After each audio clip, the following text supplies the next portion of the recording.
What's happening, people? We are live for the night flight.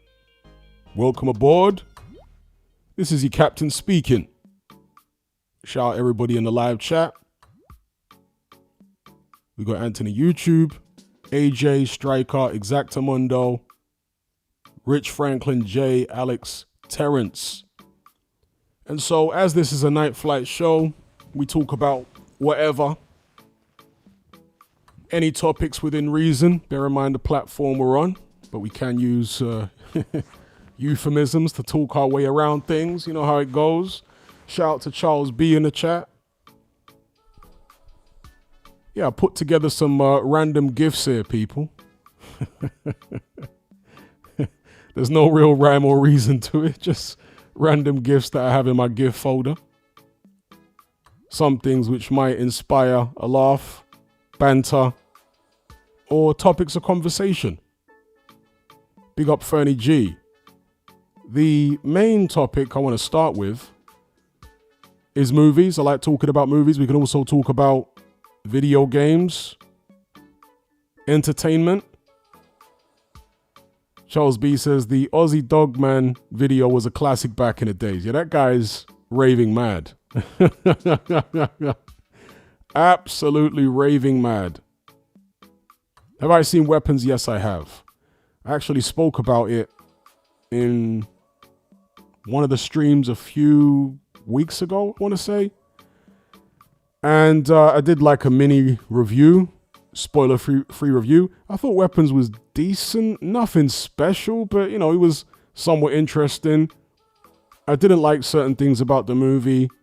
I thought it started off a bit slow, and there were things in the trailer which were intriguing, and they explained all of the stuff in the trailer pretty much within the first 10 minutes of the movie with a voiceover. And I was like, that's a bit disappointing. I would have liked to have seen, again, the stuff they showed in the trailer play out. Do you know what I mean? Because it would have drawn you in more to the mystery. But like I say, maybe it was to try and keep the movie below a certain length. They decided to have a voiceover and summarize it all so you didn't actually get to watch it. Shout out to Jay's Creps. Dog Boone says, how about Greta Thunberg versus Queen Elizabeth II? What, in a fight? Queen Elizabeth II is pushing up daisies right now. The role model for Chris Eubank Sr., of course. When he went on Sam and Jordan's show, you guys remember that? And Sam and Jordan asked him who's his inspiration, who's his role model. And he was obviously talking about boxing role model. And Eubank Sr. said, Queen Elizabeth II. He didn't talk about any boxers or anything like that. He kept banging on about Queen Elizabeth II.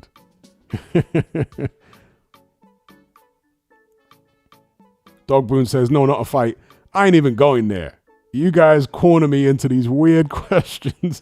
I ain't even going there. Big up Striker for the super chat. He says, big up on your latest Patreon video. Was curious on some of your takes. One of the topics was, and largely echoed mine. Yeah. As Shakespeare, was it Shakespeare?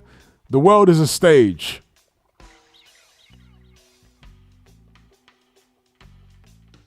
AJ says, I watched Sotsy after your recommendation, Great film, but preferred City of God. Yeah, I like Sotsy because it's in English. Is it in English? I want to say it is. Or is it? Maybe it's not even in English. Maybe it's a mixture of different languages. I think maybe it's been so many years since I've seen it. Exactamundo says, Queen Elizabeth had a good straight right cross. Did you see John Prescott's jab? Anybody remember that? When John Prescott got egged by some heckler and he turned around and punched the man in the mouth. Where's John Prescott from? Somewhere in Lancashire, right? He's from Lancashire or Yorkshire.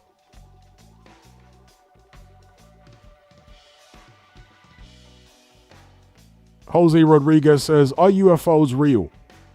Well, a UFO is an unidentified flying object. So, yeah, there are loads of UFOs. There are loads of objects in the sky, flying around in the sky that are unidentified. Do you know what I mean? So, in a literal sense, obviously, yeah, UFOs are real. But if you're talking about UFOs flown by aliens, well, I've never seen one. So, you know, I don't have any evidence to substantiate that there are UFOs, or any proof, should I say, flown by aliens. But I don't know, bro. It's a weird world. It's a weird reality. What is this place? It's like that line in The Matrix. I'm going to paraphrase here, but it's when Morpheus is explaining The Matrix to Neo and he says, most people accept what they see because they are basically given a perception of what reality is, which they believe dogmatically. I don't believe dogmatically the perception of reality that we're given because it's impossible for anybody to know the true extent and nature of what this reality is. Do you know what I mean? So, are there non-human intelligences flying around? I don't know, bro. I've never seen one, but I could never dismiss it completely.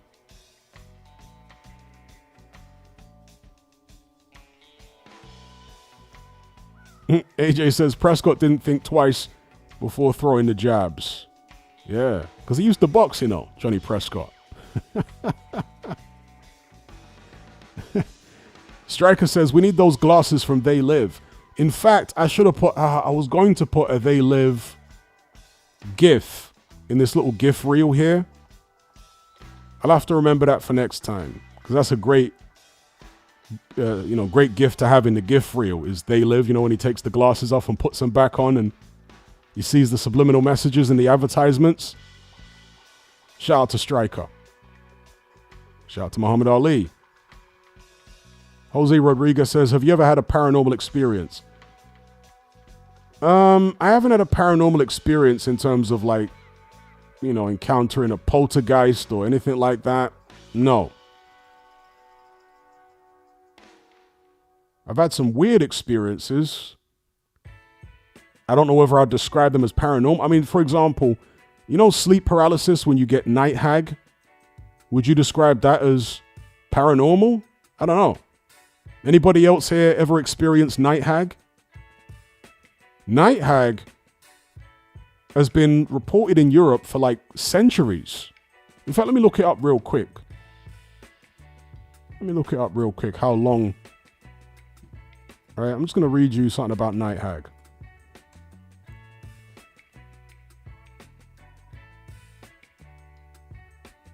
So it says here, night hag is the name given to a supernatural creature commonly associated with the phenomenon of sleep paralysis. It is a phenomenon in which the sleeper feels the presence of a supernatural malevolent being which immobilizes the person as if sitting on their chest or the foot of their bed. The word nightmare was used to describe this phenomenon before the word received its modern, more general meaning. Various cultures have various names for this phenomenon and supernatural character. So in Scandinavian folklore, sleep paralysis is caused by a mare, a supernatural creature related to incubi and succubi. The mare is a damned woman who is cursed and her body is carried mysteriously during sleep without her noticing. In this state, she visits villagers to sit on their rib cages while they are asleep, causing them to experience nightmares. So that's from Scandinavian folklore. Okay, and there's a whole heap of other examples here from other parts of Europe and even Asia. In fact, worldwide actually, as I scroll through this, not just Europe and Asia, even in Africa and everywhere else, there's something similar to a night hag entity. So I've experienced that. It was very weird. Anyone else here experienced night hag?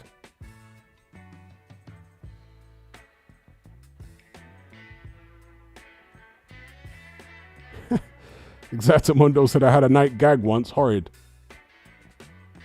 Charles B says, he's experienced night hag. Okay. Shout out to D-Man for the super chat. He says, it's always interesting when cultures and people around the world have the same shared experience. Makes you wonder. It really does make you wonder. You know, when I think about this reality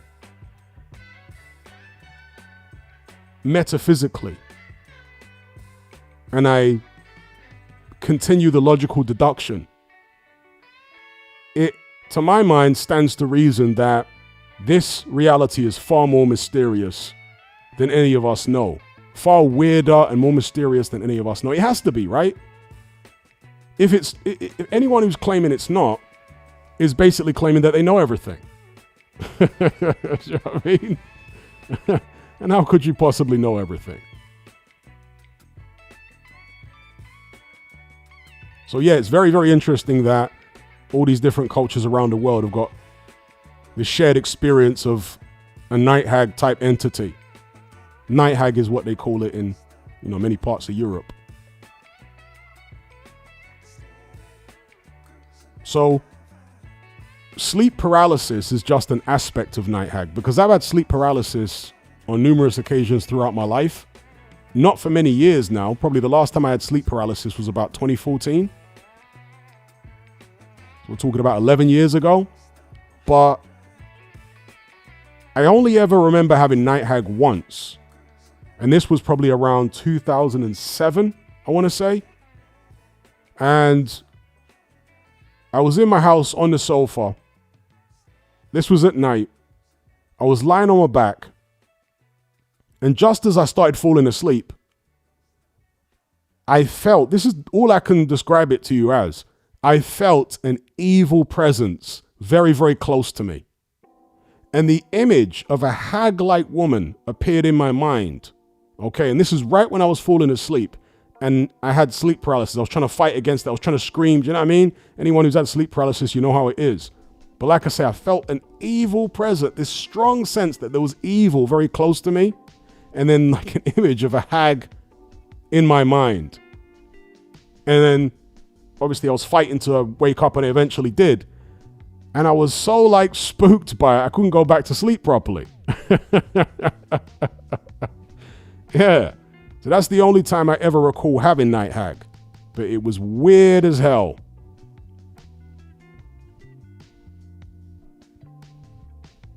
Shout out to D-Man for the super chat. He says, I find Ibogaine fascinating, the African psychedelic. How come they all claim to see their dead ancestors and spirits? Have you heard of it? Yes. Ibogaine, aka Iboga. And amazingly, I don't know about ayahuasca, but amazingly, last I checked, unless they've changed it, Ibogaine is actually legal in the UK. Now, I remember Graham Hancock talking about taking Ibogaine, right? Iboga. And bear in mind, this guy's taken all sorts of stuff. DMT, he's taken ayahuasca and God knows what else. And he's only ever taken Iboga once, right? Ibogaine once. He said it was so traumatic taking that particular substance that he doesn't know if he'll ever take it again, because it was such a physically taxing experience. Yeah. And he said he did see his deceased father. It is a bizarre thing, bro, that everyone who takes Ibogaine sees dead people. You know, like a little kid in The Sixth Sense. I see dead people. Yeah. Everyone who takes Ibogaine sees dead people.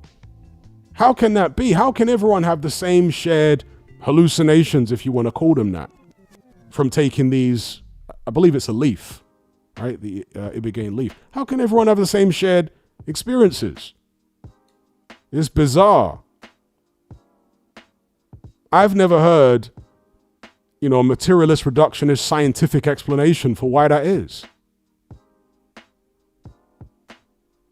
Big up Rich Franklin. Yes, if everyone can smash that like button, be much appreciated. Like you're smashing Keir Starmer in the face. Pause. Gigolo Jackson says, have you ever astral projected?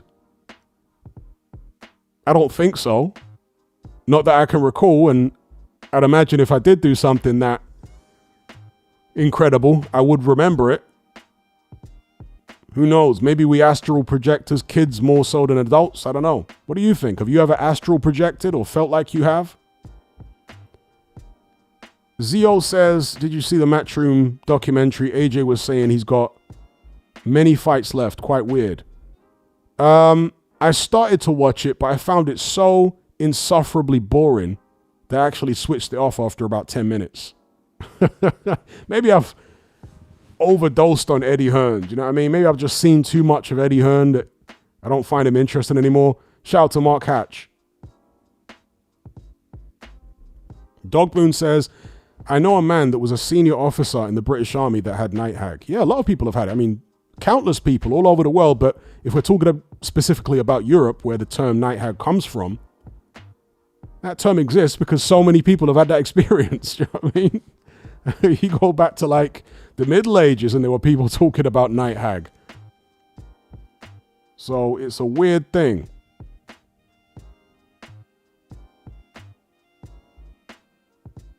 Let Me A says it could be the mind just playing tricks. Are you talking about night hag or Iboga? Because that doesn't explain Iboga. In fact, it doesn't really explain night hag. How come everyone has this experience of an old woman, you know what I mean, and the evil presence combined with the sleep paralysis? But Iboga's far more mysterious, right? Inexplicable. How can everybody who takes this substance have the exact same thing where they see, like, basically zombies walking around? How is that possible? What is the mechanism going on there? No, but it's not the same, Let Me Ace. When people, you know, are dying, they see their loved ones are still alive, right? Or if they do see loved ones they were close to who are dead, they had some kind of emotional connection. When people take Iboga, they don't just see their loved ones, they see loads of dead people. So for example, when Graham Hancock took Iboga, he said he saw basically like a crowd of zombies. Yeah, people who look dead. So it's not just you're seeing people from the past that you had an emotional connection to. No. You see like crowds of zombies, people who are clearly like corpses and whatnot. That's what you see when you take Iboga. How can anyone explain that? In fact, there's a YouTube video that I saw where there was some white guy who went to the middle of, I don't know, maybe it was the Congo jungle, and there was some tribe that lived in there, and he took Iboga and he was describing what he was seeing. He was being filmed while he was having these visions, and he was like, yeah, there are zombies walking around. What, you know, you would describe as zombies.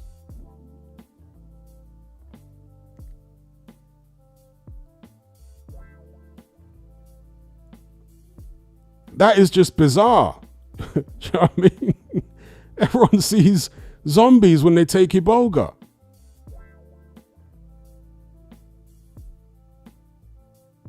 Now, Iboga is spelled with an I. Iboga. It's not an E, it's an I, Iboga. Or Ibogaine. The psychoactive substance within Iboga is the plant, but the substance within it, which they can isolate, is called Ibogaine.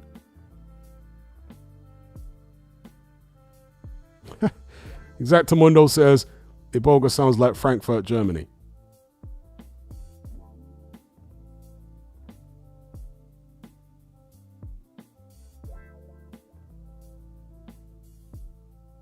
Shout out to D-Man, he says, in New Zealand there is Ibogaine retreats for alcoholism and opioid addiction. Apparently very effective. Yeah, same for ayahuasca.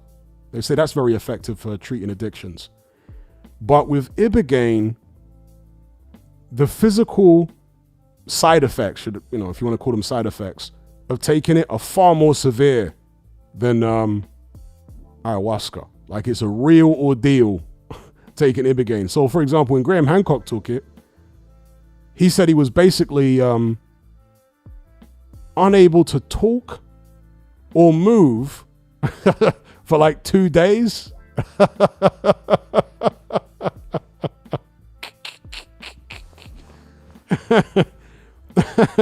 And he had like fever and chills and sweating. So it's hardcore. Do you know what I mean? It's like very, very hardcore. Obviously, it depends on how much you take, but I guess he took a heroic dose because he wanted to see the the dead people, the zombies. And that's what you get. You F around and find out. D-Man said, it's almost like, how about this? How about, I see dead people, how about if Ibogaine basically takes you to where they took those students in Flatliners? Maybe it takes you to like the brink of death and you can see beyond this life. How about that for a possibility? Let Me A says, so you think it's their consciousness tapping into another reality or something? I'm open to the possibility. I don't know that for a fact, obviously. But I'm certainly open to the possibility, yes. I'm open to the possibility. In fact, I tend to suspect that consciousness does survive the body. Yes, I tend to suspect that is the case. We'll all find out one way or another when we pass away, right? You can't prove it nor disprove it. But I've seen enough circumstantial evidence by way of out-of-body experiences, so many of them, accounts I've heard, even on YouTube, right? That I strongly suspect that consciousness does survive the body, that it's not an epiphenomenon of the brain. Again, we'll all find out one day.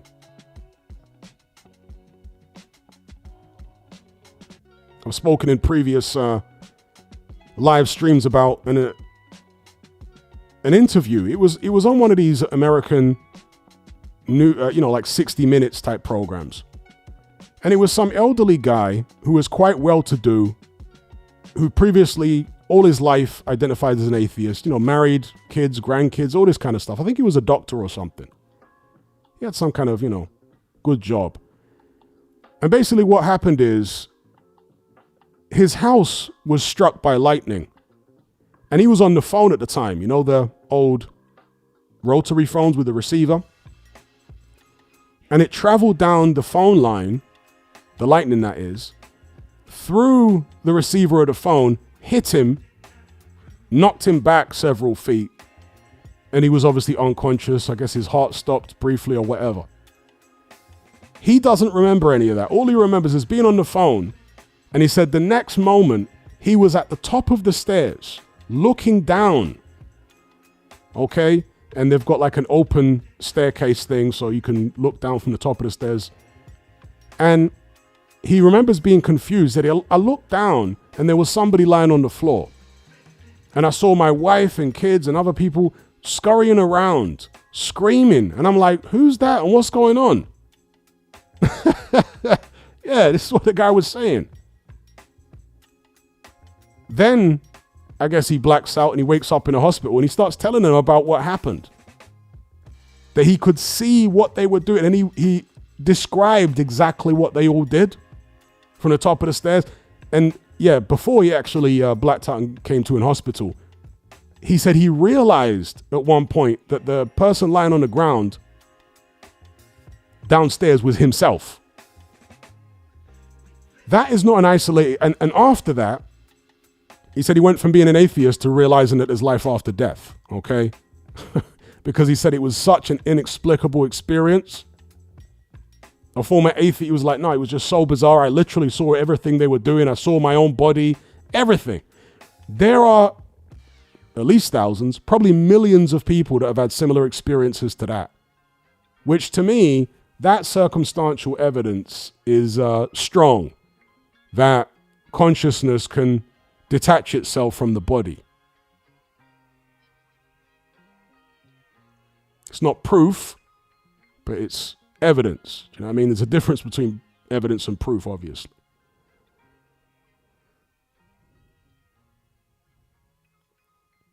Shout out to Danny. He says, when did you realize the world is cold? When did I realize the world is cold? I couldn't pin an actual age on it, but pretty early on. Do you know what I mean? Pretty early on. maybe when I started school as a little boy at the age of, I don't know, 5 or something. What age do you start school? 4 or 5? Yeah, starting school, that's when I realized the world is cold because, I came from a loving home. And then you start interacting with other kids at school, and like kids are horrible. You know what I mean? You encounter other kids that are horrible. And so you end up fighting and you end up becoming tougher. You might end up becoming horrible yourself. So I want to say I had some type of inkling that the world was cold from quite a young age because there are horrible people out there. Do you know what I mean? And from a very, very young age, I was always suspicious of politicians. I'm talking about primary school age. When we were being taught about what political parties are and, this, that, and the other. And I looked on television at these politicians and I was just like, I don't like these people. Just innately, I don't like them. I don't trust them. There's something weird about their energy, the way they talk, their body language. I just don't like them. Don't trust them. Big up Seamus. He says, hi, Hatman, how's life? I'm becoming an amateur boxing coach. Congratulations. That could be very rewarding, bringing youngsters through, helping them conquer their fears and make the most out of their ability. Big up Seamus.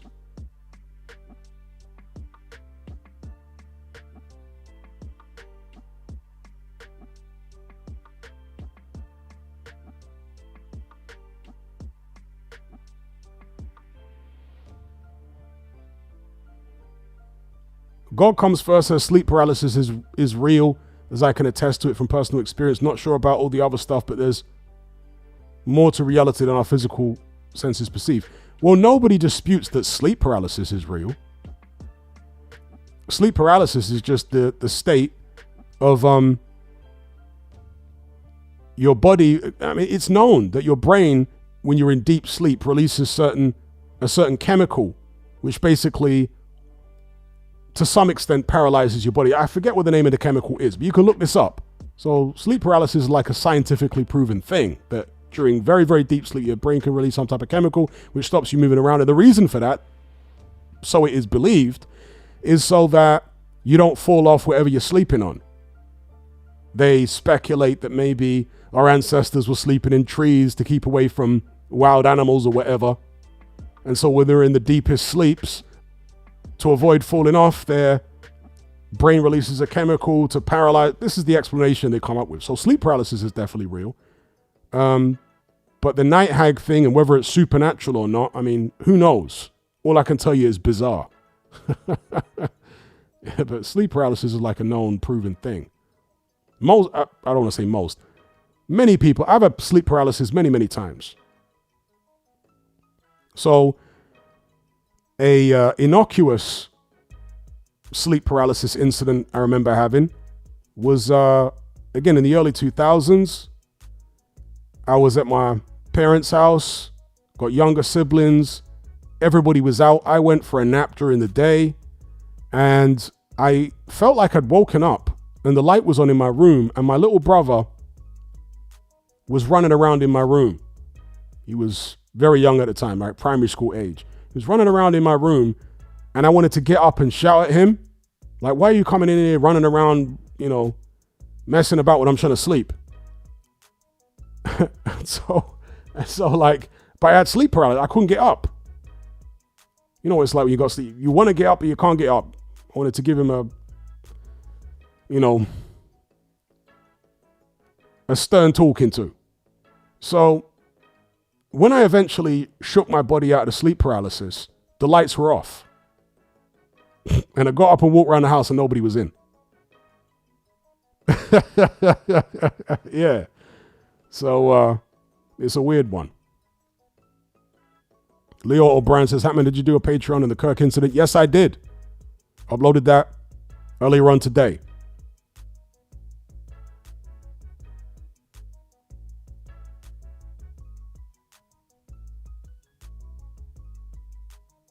Shout out to D-Man for the super chat. He says, one time I had a dream about a mate I hadn't talked to in 8 years. I kid you not, they texted me the same morning. Have you ever experienced something weird like that? Yes, many times. I've spoken about this before, right?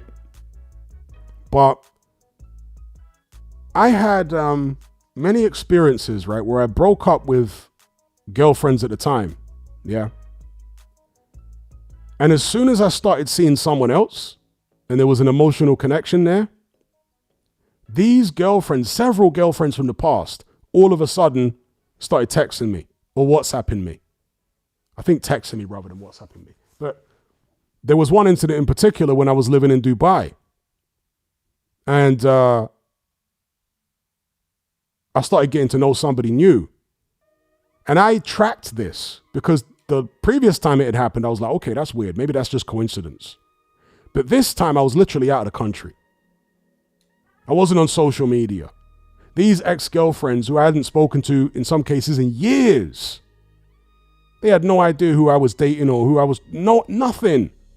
But as soon as I started getting involved and had some type of connection with this new girl, multiple exes started trying to contact me. They didn't know this, out of the country, bro. I was like, that is so weird. And of course, many times, especially growing up, I had those experiences where, you know, if there's a friend that you're really close to, you think about them and the phone rings and it's them. And you know it's them before you picked up the phone. I think many of us have had that experience. So, yeah. Big up D-Man for the super chat. Big up Adam for the super chat. He says, which villain do you prefer, Palpatine or Heath Ledger's Joker? Now you're putting me on the spot. Wow. That is a tough one. That is real tough. Oh my gosh. So they're both, I mean, they're very different villains, aren't they? God, which one do I prefer?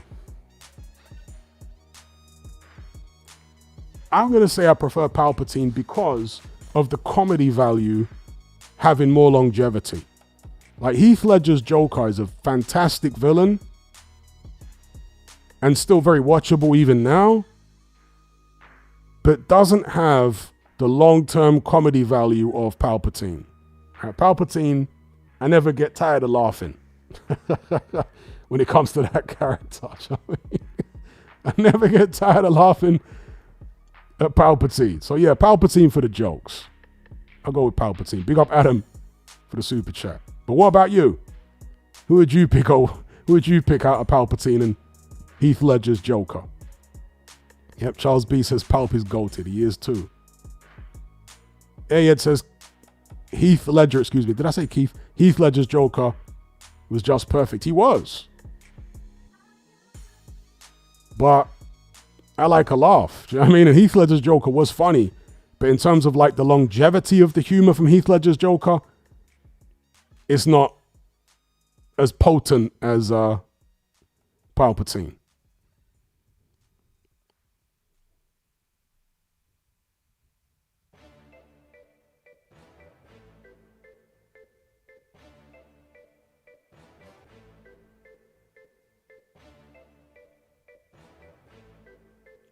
Boxer size Bradley says, could Night Hag have a connection to our mothers birthing us, especially if we gave our mothers a painful birth?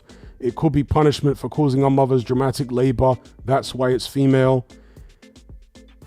The reason that I don't think that's likely is because I've only ever had it once. So if I had some kind of latent guilt for giving my mom a difficult labor, then surely that would be like a reoccurring thing. Do you know what I mean? I had it once when I was about, 27, and never before and never again. So from my own personal experience, I wouldn't have thought that would be a logical explanation for it, but I like the fact you're thinking outside the box.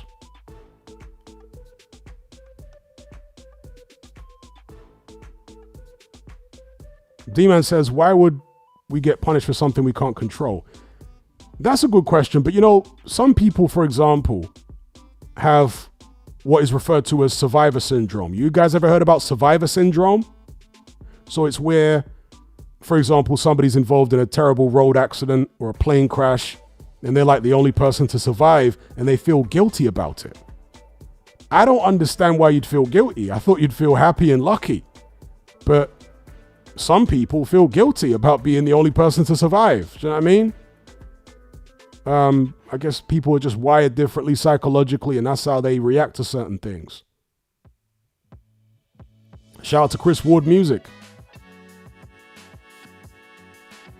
Survivor's guilt, not survival syndrome. Yeah, survivor's guilt. Anybody else heard of survivor's guilt? To me, it's a weird thing. Well, how'd you feel guilty? Because you didn't control the situation well. You may not have done. Let's say it's a plane crash or whatever, or a boat sinks.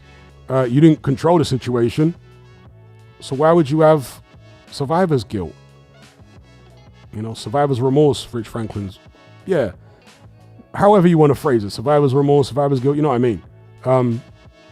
I don't understand why somebody would feel like that, but yeah.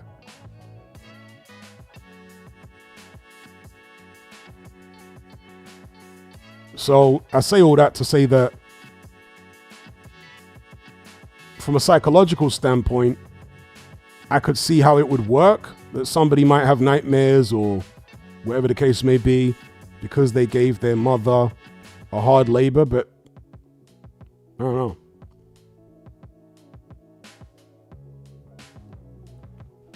Exactamundo says it's a trauma response similar to imposter syndrome. Yeah, it's a trauma response, but it's one that I don't get. Like, I can't logically understand it. I'm imagining myself in that position. I wouldn't feel guilty for surviving. I'd feel relieved. I'd feel blessed. I'd be like, damn, this is miraculous. Something or someone, or maybe just Lady Luck, was smiling on me that day. I don't know why. I don't know why anyone would feel guilty about it. I don't know, but some people do. Jack says, does death scare you? Only a painful death, but death itself, no longer being here, no, it doesn't scare me. It intrigues me, actually, to find out what is, if anything, beyond this reality. It's another adventure, isn't it?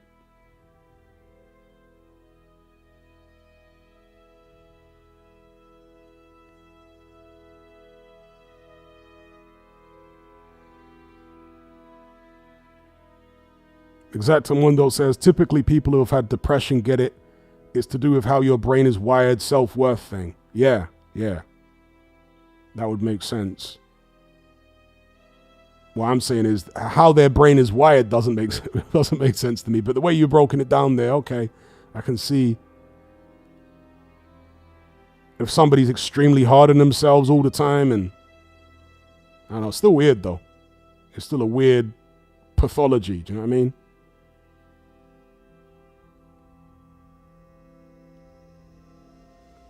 Jack says, do you believe in mediums being able to speak to the dead? I've never experienced anything like that in real life or seen anything like that firsthand. What I'm certain of, excuse me, frog in the throat. What I'm certain of is that a lot of mediums are con artists, all right? Mediums and channelers and all that kind of stuff. Inevitably, loads of them, maybe the majority of them are con artists. Am I open to the possibility that some of them can do it for real? I'm open to the possibility. I'm an open-minded person. I'm not so open-minded that my brain falls out, but I'm an open-minded person. You know what I mean? It's like the old metaphor. A mind is like a parachute. It only works when open.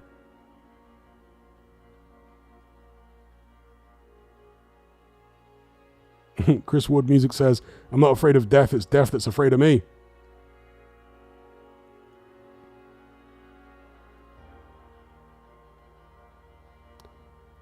God Comes First says, ever had it when you're staring at someone or someone is staring at you and you or they can just sense it somehow, like when they say the eyes are the window to the soul. That literally happens to me all the time. All the time. If I stare at someone, it feels like a disproportionately large number of occasions they will turn around even though they're not looking at me, and they'll look me in the eye if I'm staring at someone. And I've spoken about this many times in the past. I saw an experiment which was conducted, I think it was on the BBC. It was mainstream television. This would have been back in, I want to say, the 90s or early 2000s. I'll never forget it because of how bizarre it was. So they conducted this experiment on a BBC program where there was basically a room full of people who were seated on chairs. Okay. In fact, there was a room full of people with a load of chairs in it. And they had a one-way, you describe it as a one-way mirror or a two-way mirror, whatever. You know, glass, which you can see out of, but nobody can see in. That type of glass, right? And this window was overlooking the steps that went up to, I think, a cinema or a theater or something. And so in this BBC program, they filmed through this glass, which again you can see out of but nobody can see in, people walking up the steps with a load of empty seats, nobody in the room to look out at the people walking up into the cinema. Then they put like 30 people in these chairs and they got them to stare. They said stare intently at the people who were walking up the steps to the cinema, and they counted the number of people who turned round when there was people in the chairs versus when there was nobody in the chairs. And the number of people that turned round and just sensed that something was off was crazy once they put people in them chairs and told them to stare at the back of the heads of these people walking up into the cinema. I'll never forget that. That's experiment right there. Do you know what I mean? So, very, very odd. Very, very odd. D-Man says, I remember that episode and it's true.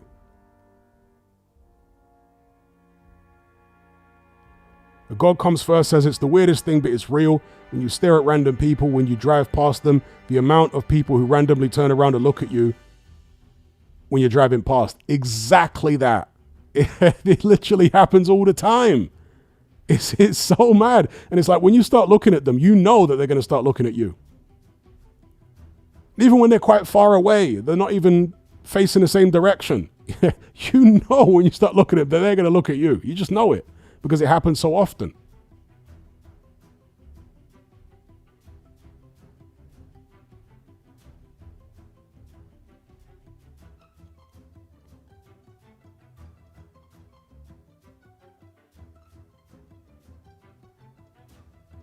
My comment will trigger you says, this is so true. I remember when I was in elementary school, I would quickly gaze at the girl I liked. When I looked at her again, she was just giving me the death stare.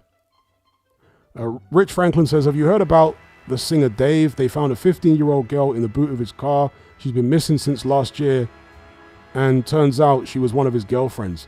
That's wild.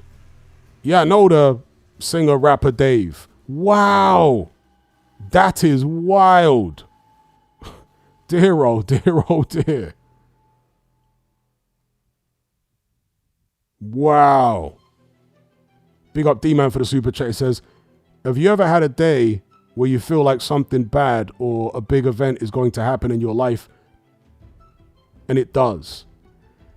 Yes, I have had days like that. Not for a long time, no. I'm talking about maybe decades, but there were times in my life, mainly when I was a teenager and in my early 20s, you know, when I was a little rough around the edges, I could sense danger. I could sense something was bad was going to happen on a particular day, and it did. Yeah. But I haven't felt anything like that I can recall anyway for decades. Actually, there was one thing fairly recently. There was one thing. I never told any of you guys about it. All right? Because I don't talk about these things. Something really bad. Maybe not even mention exactly what it was, but something really, really bad happened to my channel about a year and a half ago. Something really bad. And I sensed it was going to happen a couple of days before. I actually had a dream that it happened. A really powerful dream. This bad thing happened to my channel. And a couple of days later, it actually happened. But that's the only one in the past few decades. It was obviously resolved, the bad thing that happened. But yeah, the bad thing came out of the blue. I had a dream that it would happen. And I told my girlfriend after having the dream that I had this dream that this thing's going to happen. And she was like, oh, don't worry about it. A couple of days later, it happened.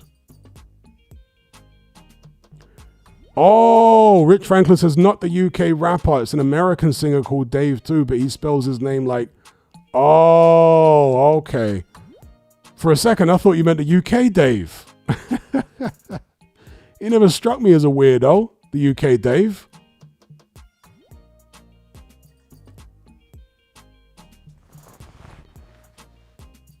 Big up Dee Dee. Yes, if everyone can hit the likes. We've only got 24 likes. Damn, what am I doing wrong? People not enjoying the show? Maybe I should switch up the topics. 115 concurrent viewers. If we can get 60 likes, be much appreciated, guys. Shout out to everyone partaking in the conversation. Yeah, Kyle says UK Dave is a calm guy. That's why I was so shocked when you guys told me about a girl in the boot and what? It's not the UK Dave. Okay.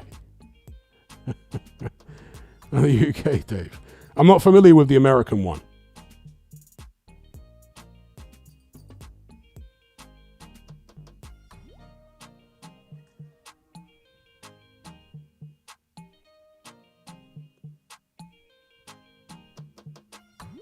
President Brush says, big up Hatman, have you ever heard of remote viewing? Yes.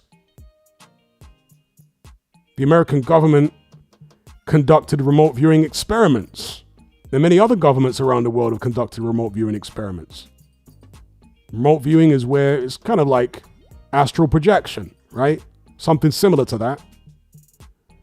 The remote viewer can see inside of rooms and hear conversations and all that kind of stuff in other, in places where he isn't present physically.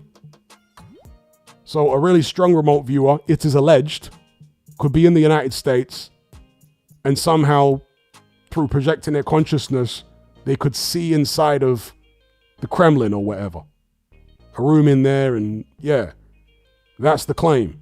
That's what remote viewing is. And it was taken seriously enough by many governments, but the American government specifically, that they did experiments in relation to remote viewing. Because obviously you could see the advantage of it in terms of espionage, right? If it's an actual real thing, it'd be amazing for spying on other countries, isn't it?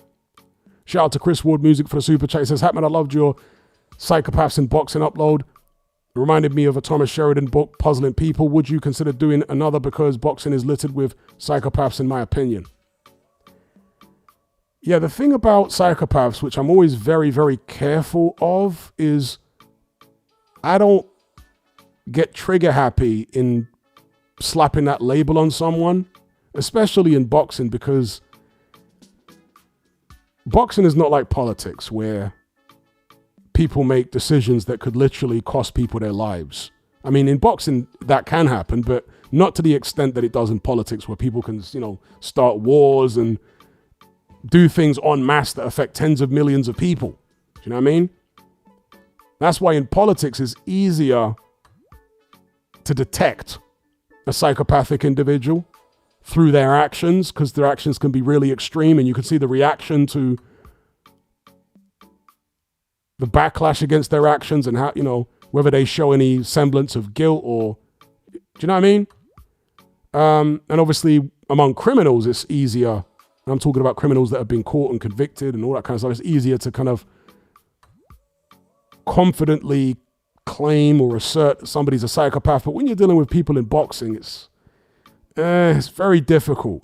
The only person in boxing I've ever called a psychopath, I think two people. Don King was one of them. And the other one, I always forget this guy's name.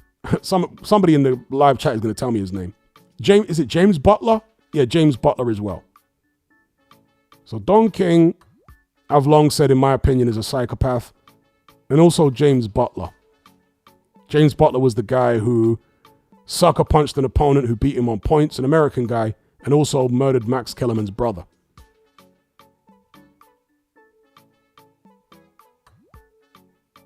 Bite Size Boxing says Matt Hancock was the most bait psychopath I've ever seen in the public eye. Yeah, and I was calling him a psychopath from early 2020 on Patreon. From March, April, May, that time in 2020, I was telling people on Patreon, Matt Hancock, in my opinion, is a psychopath.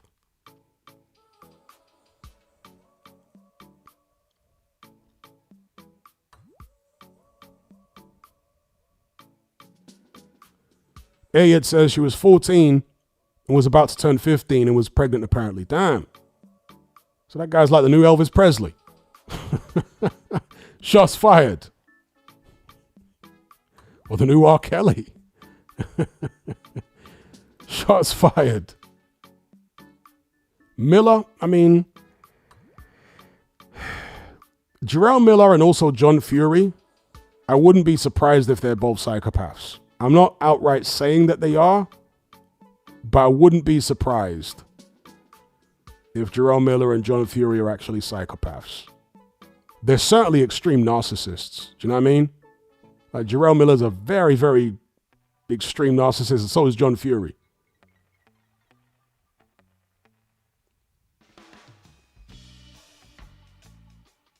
Oh, damn. So the girl that was found was the corpse. Okay, that was me thinking she was still alive. Damn, that's horrible. So the guy's a killer then, as well as a nonce.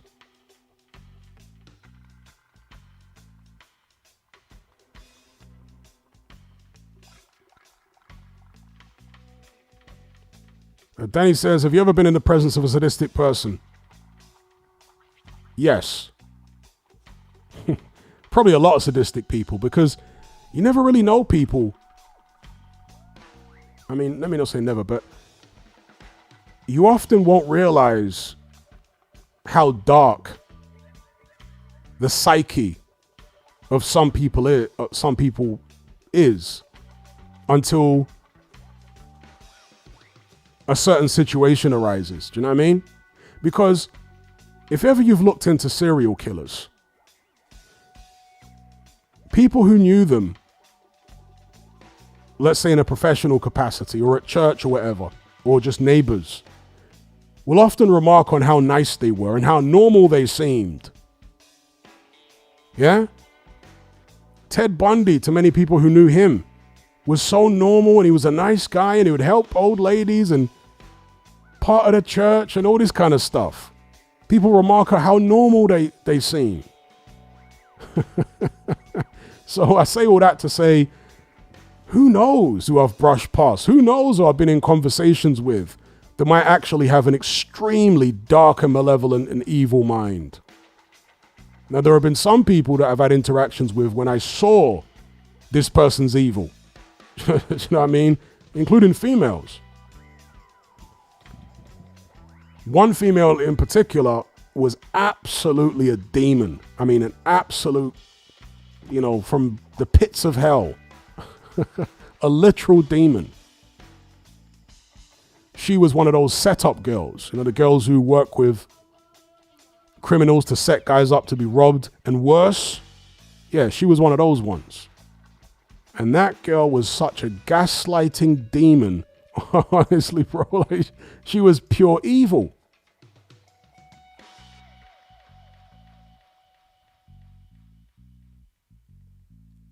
Shout out to D-Man for the super chat. Big up Danny. Shout out to D-Man. He says, my father was working in prison in Arusha, which housed the orchestrators for the Rwanda genocide. He said they were quite charming. Well, one of the wildest things I've ever seen, and this is on YouTube, you can watch it. There's an infamous African former warlord called Joshua Milton Bly. I actually did a Patreon episode about him a few years ago. And this guy confessed to partaking in the killing of over, I think it's something like 30,000 people. Many of them by his own hand, including children that he sacrificed, butchered them alive, right? This guy is admitted to it on camera. And you know is it just a YouTube channel, or do they also have a website? I'm not sure. But you know Vice? Vice did a documentary about him. It may still be up. And so these two guys from Canada, you know, white guys from Canada or America, wherever they're from, they went to Liberia, where this Joshua Milton Bly still lived at the time. Since then, I think he's kind of had to run away from Liberia because so many people are trying to get revenge on him. I think he's in Ghana now, last I checked. But these guys from Vice spent like a few days with him, or a week, or wherever it was, talking to him. And he's literally telling them about all the people he's butchered, including kids. Yeah? Being very open about it. And they said by the end of their time with him, they found him charming and they really liked him. That is why these types of people are so dangerous. Do you know what I mean? Because they can seem to the average Joe Schmo so charming and normal. That's why they're so dangerous. Because if they came across as overtly malevolent, you'd be on your guard. But because they come across as normal, that's how they get you. So I'm not surprised, D-Man, that your dad said they were quite charming. Because that's kind of a common theme with like really some of the more extreme psychopaths and serial killers. They're described by people who encounter them as like really nice. I mean, another example would be there was a ruthless, sadistic gangster from Harlem called Clarence Heatley. Yeah? His street name was Preacher. 6'5", black American guy. He was an absolute demon on the streets and in prison. I saw an interview with a guy, some white American guy who served time in prison with Clarence Heatley. Clarence Heatley's an old man now, but he served time, and you know, he had a job cleaning as a cleaner or whatever in prison, this Clarence Heatley guy. And this white guy that spent time in prison with Clarence Heatley said he was a really nice man. If you look up the crimes that Clarence Heatley committed, and yet this dude who I guess did a very short sentence of a year or something, spent time with, you know, Clarence Heatley as an old man in prison, he said, yeah, he was really nice. Yeah, so that's why these people are so dangerous. Because they can seem normal. Do you know what I mean?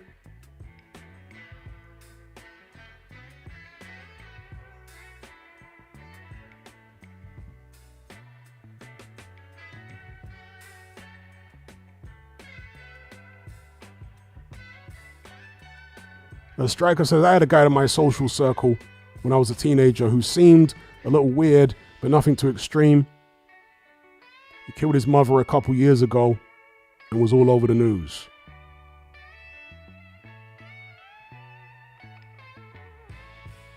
Ed says, have you seen the Netflix document? Have you seen Netflix are doing a show on Ed Gein or something? I haven't, no. But I did do a Patreon episode about Ed Gein. Yeah, he was insane. He was clearly not right. And with many of them, psychopaths in general, but especially the serial killers and the extreme ones, they've got dead eyes, you know? And that's one thing that psychologists who work with psychopaths pick up after a while. They for whatever reason, are not that perceptive at first. But after a while, they realize, okay, there's something different about the eyes of psychopaths. There's a disconnect between what's going on in their eyes and what's coming out of their mouth.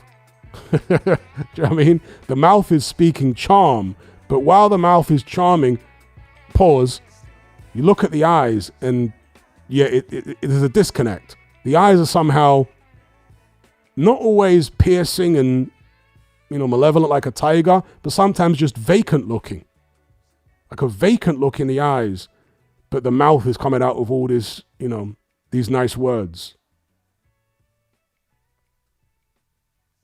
And so that's why I always tell people it's good if you're watching people on television to turn the sound off and just look at their eyes.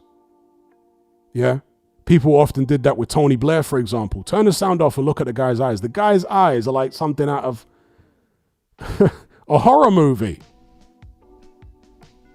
And that's what I told people to do with Matt Hancock as well. During early 20s, I said, turn the sound off and look at his eyes. There's something not right there.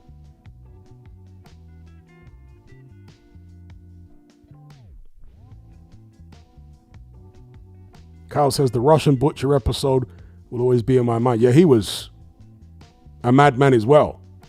What was that guy called? He was nuts. When they tried him, they put him in a cage in the courtroom. They literally caged him in the courtroom. That's a bit OTT, but still. Like Hannibal Lecter or something.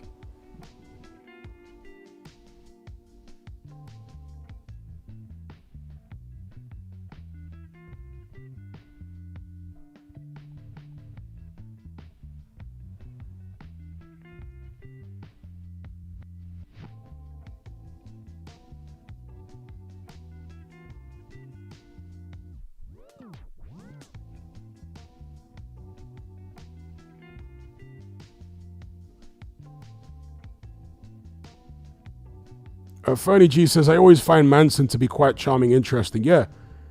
Charles Manson, very interesting, but Charles Manson not actually a killer, or he was never convicted of killing anybody. In fact, the Charles Manson conviction, when you think about it, is bizarre.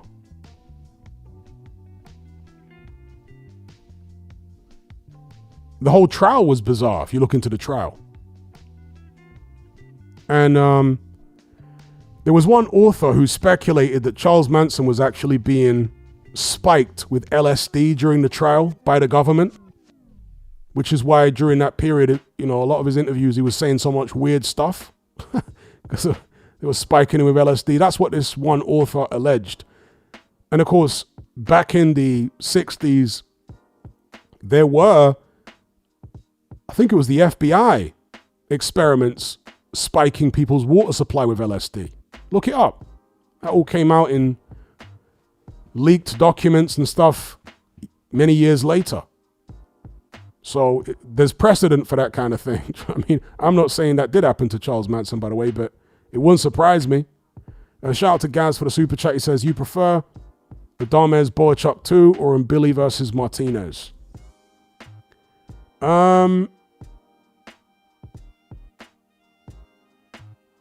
Or Adams, versus Boychuk 2. Adams.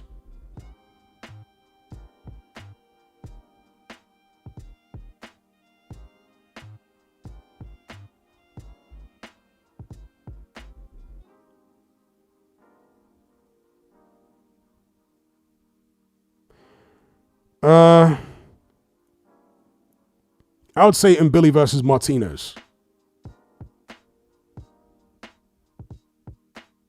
Big up guys for the super chat. Yeah, I'll go for Billy versus Martinez. That was a great fight. Many people think Martinez should have got the nod. So, yeah, I'll go for Billy versus Martinez.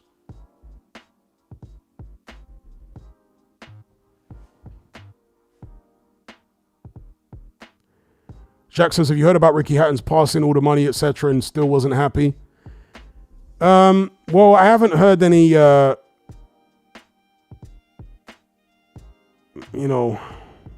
concrete news on how he passed. Just a lot of claims and speculation. People are obviously speculating that he unalived himself. I don't know.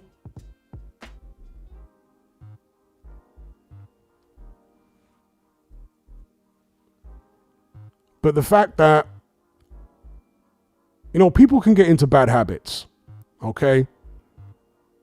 One thing which they condition us to do, whether they do this intentionally or whether it's just unintentional, you know, either intentionally or unintentionally, we are conditioned to cope with stress by reaching for a bottle. In any movie, series, soap opera, whenever someone's stressed out about something, they reach for a bottle of alcohol. Yeah? Like reflexively. That is a very, very bad thing to do. Now, I'm not saying everyone who reaches for the alcohol when they get into a stressful situation is going to go down a dark path. But it opens that pathway up for you to go down. Do you know what I mean? It can become a habit. And all the money in the world, if you have that habit of always, because I think it's known, you guys can correct me on this, but I think it's known through science and whatnot, that alcohol can actually be a depressant. We know it dehydrates you, but it can be a depressant. So if you're constantly dealing with stressful and difficult situations by taking this depressant, do you know what I mean? You can see where it'll end up. So it's a bad psychological habit to be doing that.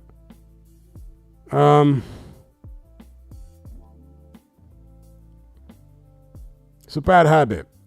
Danny says CTE could also be a factor. Yeah, that's a good point. If you combine all those elements, do you know what I mean? Like dealing with stress through drink, CTE on top of that, maybe other issues, it can be a recipe for disaster. Shout out to D-Man for the super chat. He says, funny you bring that up. I was talking about this the other day. Why is the detective always solving a hard case with a glass of whiskey? That's it in a nutshell right there. Why is the detective? And of course, you've got this, how would you describe it? Stereotype of the hard drinking detective. And some, you know, it's based on some reality, especially like homicide detectives who see a lot of horrible things and who are really immersed in their work to the point where their personal life starts breaking down and they start hitting the bottle and they become obsessed with catching the killer and all that kind of business.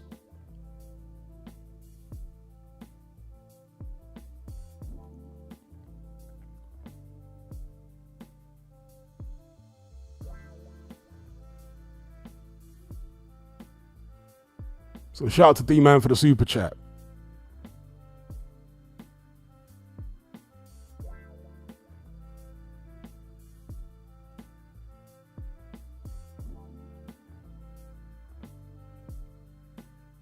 Chris Ward Music says, it is a depressant, but easy to purchase. They call it hard liquor spirit for a reason.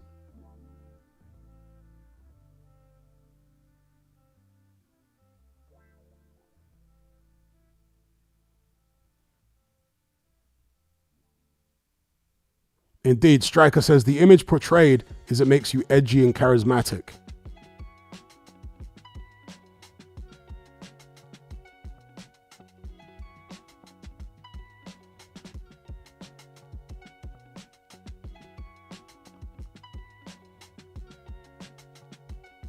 Black Mamba says alcohol is a temporary escape that you have to pay for the next day. If you're lucky, you'll only pay for it for one day. You know what I mean? If you're lucky. Because the way it affects you physically can linger on for several days and neurologically, maybe even beyond that. Yeah, especially as you get older, as Ayed said there.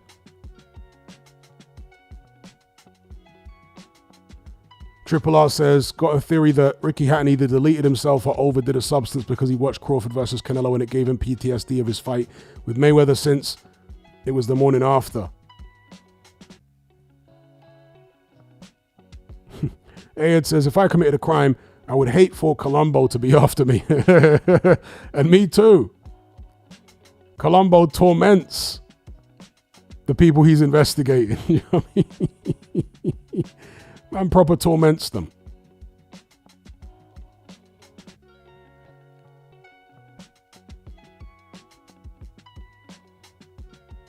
Jack says, my dad's doctor used to tell him whiskey is the best painkiller out there. He needs to stop going to that doctor.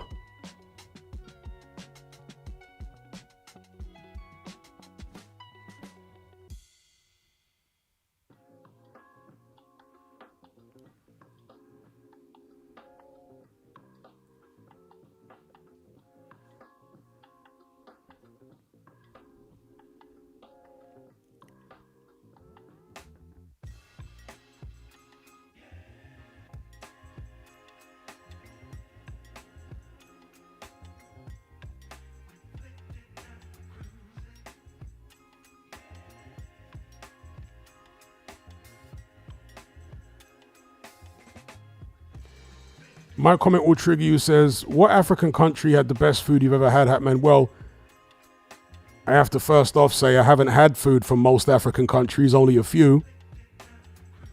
Nigeria, Ghana, Uganda, Zimbabwe, Sierra Leone. What's another one?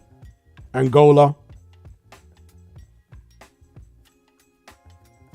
Where else? Somalia. Out of the ones I've just mentioned, I would say Somali food is my favorite. Yeah, Somali food.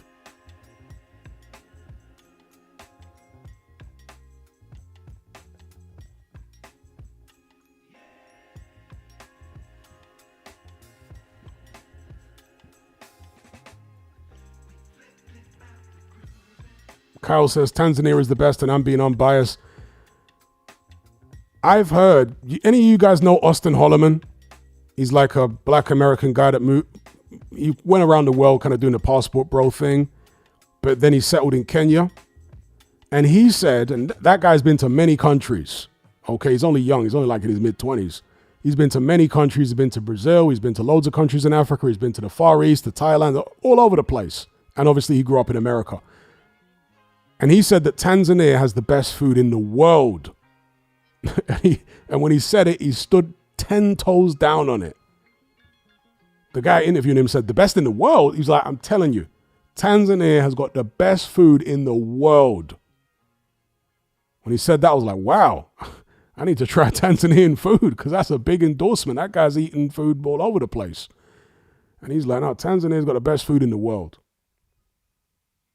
So I wouldn't argue with you, Kyle, but I'd love to try it for myself. But in terms of the cuisine I have tried, the African country cuisine I have tried, I would say Somali food is my favorite. D-Man says, I concur, Tanzania has great food. It's the quality of the food. The chicken tastes different. Didi says, I've tried Ghanaian jollof rice and it was nuts, really nice. Yeah, I've had Ghanaian jollof many times. I generally prefer Nigerian jollof. They tend to make it a bit different. And I actually prefer jollof made with long grain rice rather than basmati. I don't really like jollof made with basmati. I much prefer it with long grain.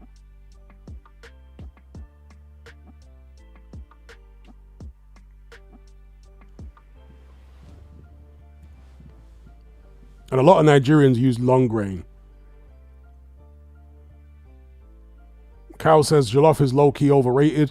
Depends on the jollof. I had a Sierra Leonean girlfriend and her jollof was banging, bro. Her Sierra Leonean jollof was banging.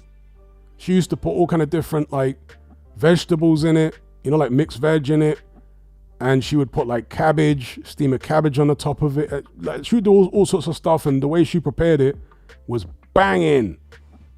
The Sierra Leone jollof, as I understand it, and there was some debate last time I said this, but Senegalese people claim that they invented jollof and they cook it very differently to the way Nigerians and Ghanaians prepare it. But I think, was it someone else claimed, no, it's not Senegalese. It's not Senegal that invented it. It's Gambia. Well, I don't know. Those are neighboring countries. They can have at it with whoever invented it. But all I can tell you is I like it. And I prefer Nigerian jollof over Ghanaian jollof generally. Ayad says Jermaine Franklin finally free of Salita, apparently. That's good if true. Ayad says apparently Madagascar qualified for the next World Cup. Okay. Remember when Trinidad and Tobago qualified for the World Cup? That was a disaster.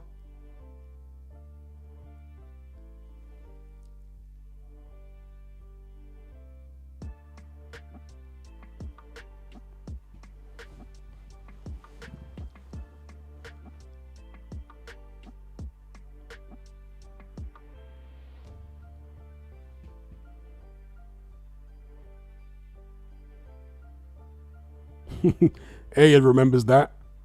What year was that when Trinidad and Tobago were in the World Cup? They got absolutely thrashed. Did they even win a game?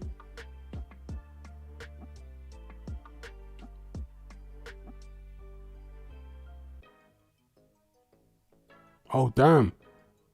Telstar says biggest scam, Trinidad FA robbed the players of their appearance fees.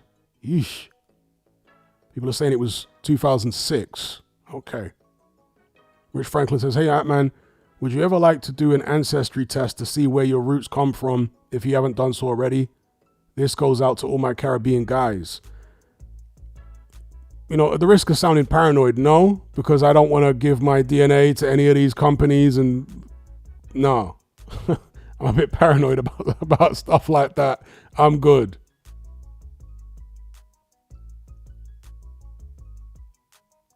Kylie says, wasn't Dwight Yorke from Trinidad? Yes. Dwight Yorke is from Trinidad. He would have probably retired by then.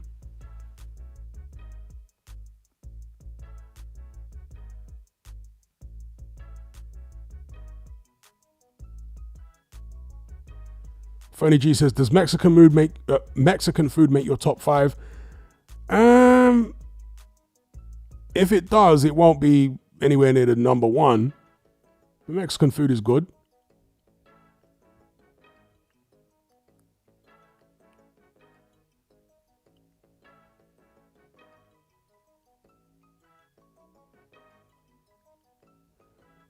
Yeah, I never understood why Dwight Yorke got Jordan pregnant. Like, what a waste man. I mean, that's a waste man move, you know? Why would Dwight Yorke get Jordan pregnant, bro? Like, what on earth was that guy doing? He's a waste man, and so is Peter Andre. Dear, oh, dear, oh, dear. I just gotta shake my head at them, man. You know what I mean? What a waste man.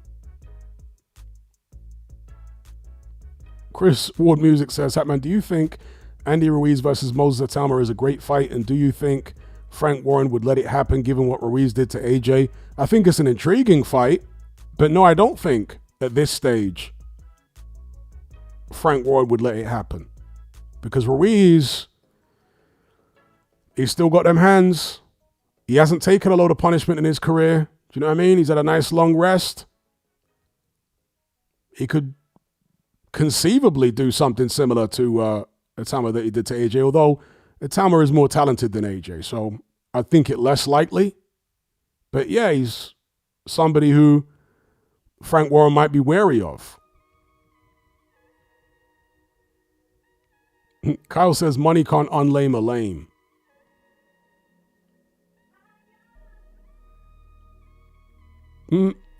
Ayed says, and he even tried to deny Harvey was his. That's what you call buyer's remorse, isn't it?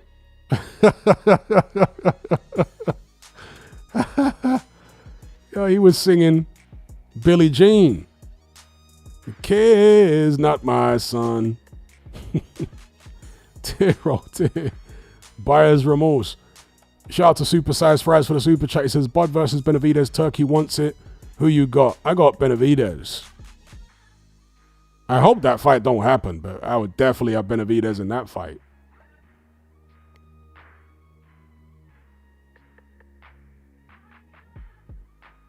Telstar says, no way Harvey Price was Dwight's. Oh, yeah. That's Dwight Yorke's son.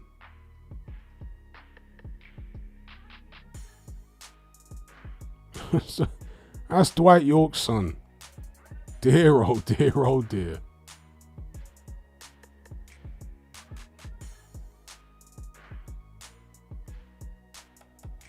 Ed says, Peter let the jungle get to him. Katie Price is hideous. I don't understand these guys.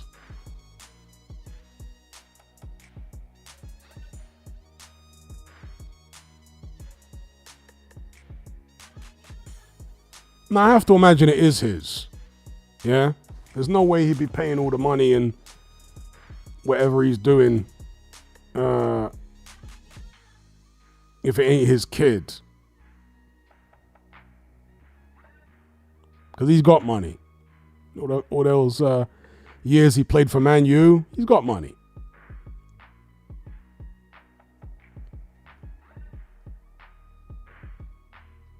Who have you got supersized fries if Benavidez versus Bud Crawford was made? Me, I got Benavidez all day in that fight. Oh, wow. 404 Vibes Not Found says, Katie Price lost custody of those kids, even Harvey. Oh, for real? It's sad when kids are taken away from their parents, but Katie Price is such a wrong'un. Maybe that's one of the exceptions where it's necessary, you know? Imagine if Katie Price was your mum. How embarrassing.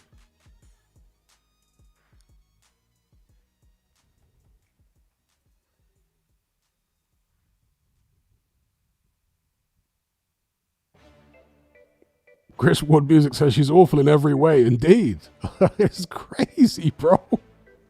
How embarrassing if that was if Katie Price was your mom. That's a shocker.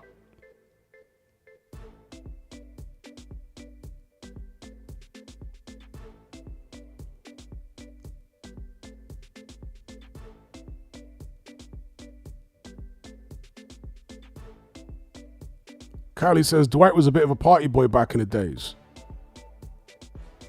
That's no excuse for breeding up Katie Price. I don't care what kind of party boy you were. There's no need to smash Katie Price at all. Especially not bareback. Good God, man. Out of all the girls, the nicest girl, like you're a professional football player. You're playing for all these big teams, making massive amounts of money. You could get the nicest girls out there. Way better than Katie Price, and somehow you're going for this like industry bicycle? Come on, bro. What are you doing?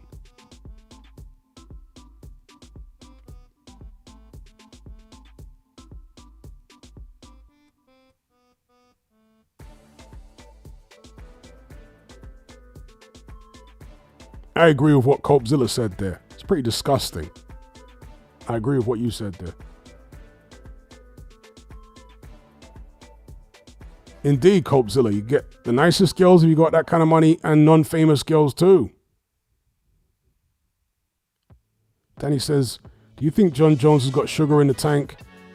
I got no idea. I don't watch him enough to be able to make any kind of assessment on that. You know, other than, I've seen his fights obviously over the years, but in terms of like interviews and just general behavior, I don't really watch the guy like that to know. What do you think?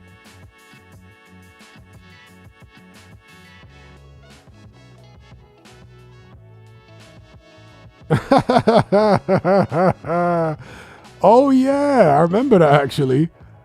Jack says she took Gareth Gates' V plates. Dear, oh dear, Gareth Gates. You guys remember him?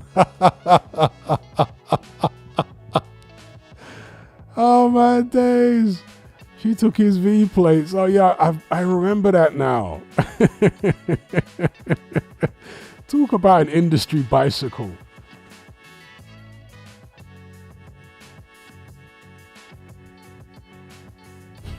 Rich Franklin says even Ninja Man wouldn't breed Katie Price.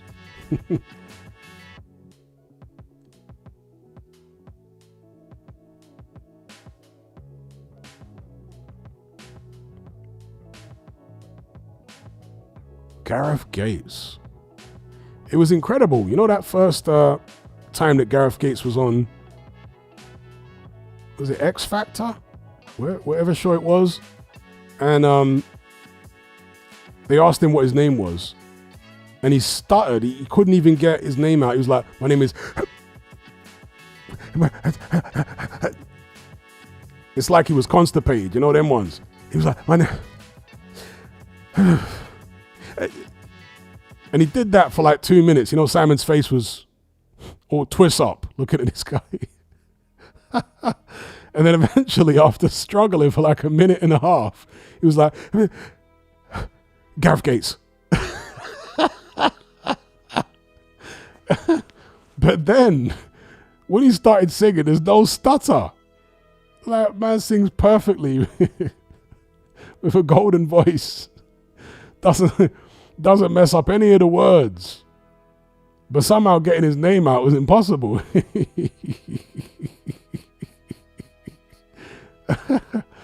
Oh, that was crazy. I don't think he stutters anymore, does he? He's had therapy. Stutter's gone.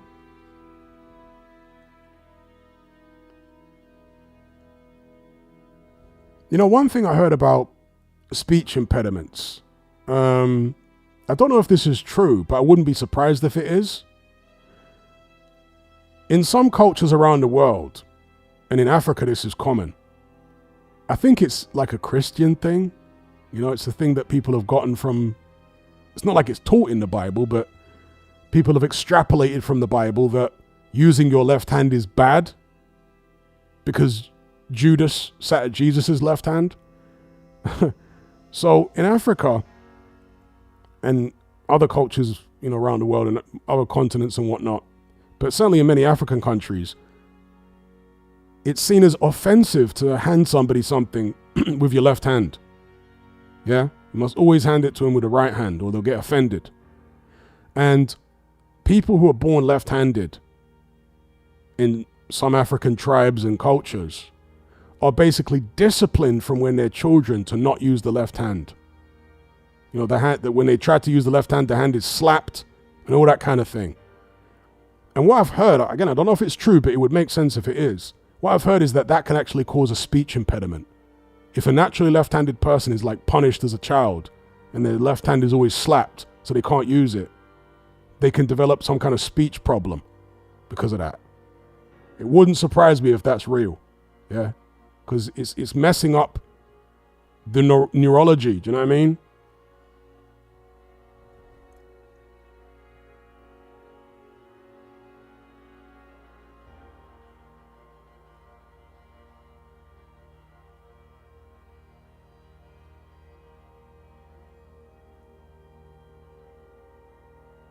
Telstar says, I knew a kid called Olatunde who had literally what you're saying. Kylie says, stammering is a complex thing. They say it stems from trauma. I'm sure there are many different things that can cause it, but that is one thing I've heard can cause it. You know, if somebody who's naturally left-handed, but they're punished for using the left hand, it can lead them to have a speech impediment. George the Last Patriot, big up for the super chat. He says, classic debate, Beanie Man versus Bounty Killer. I always preferred Bounty Killer's music. It was more like aggressive type music. Beanie Man made a lot of like ladies tunes, right? But somehow in their battle, they had many battles, their clashes. I feel like Beanie Man got the upper hand. Yeah. Overall, I prefer Bounty Killer's music. But when they were clashing, like track for track, I'm not talking about on stage. I mean, when they were going back and forth with diss tracks, I feel like Beanie Man got the upper hand.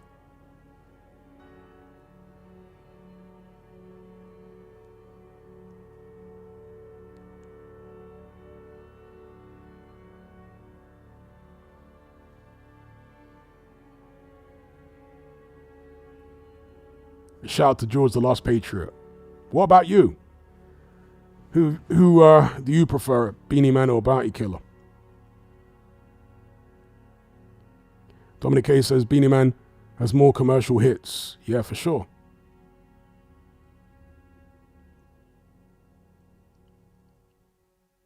Jack says, threesome with Jordan and Daniela Westbrook. What are you saying, Hatman? I'm saying no thank you. In fact, I'm saying hell no.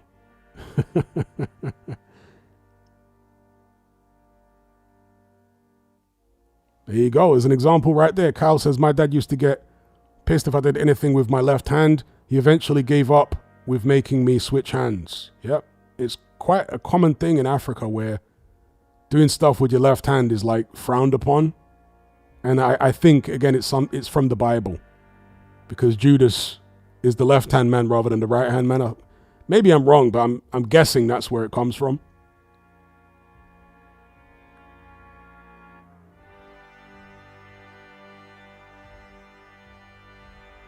Black Member says, prime Halle Berry or prime Kelly Rowland?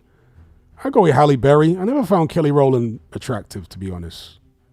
So I go with Halle Berry.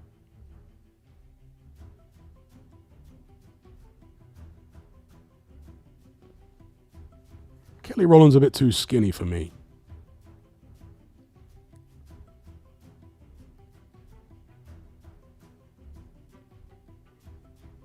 Jules the Last Patriot says, Beanie was a better lyricist, but Killer can sing. Sing?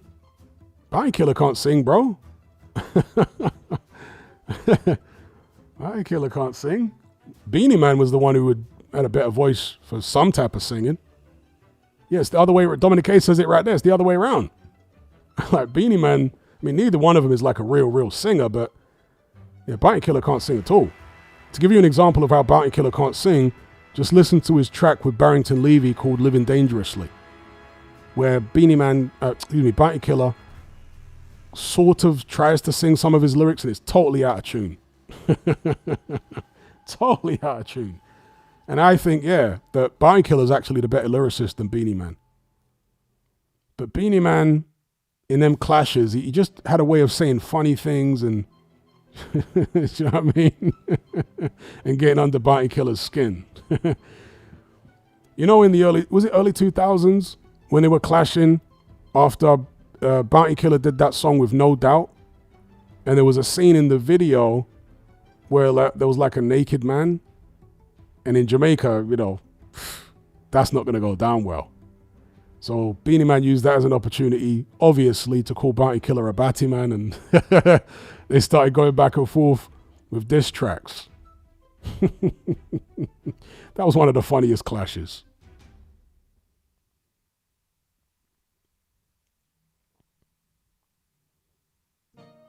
Kyle says, yeah, it's religious. My parents were strict Christians. Hey, it says, last film you watched, Hatman. Last film I watched. I actually watched Jurassic Park. You know the new one? Whatever it's called. What's the new Jurassic Park called? I actually watched that. I think that was the last film I watched.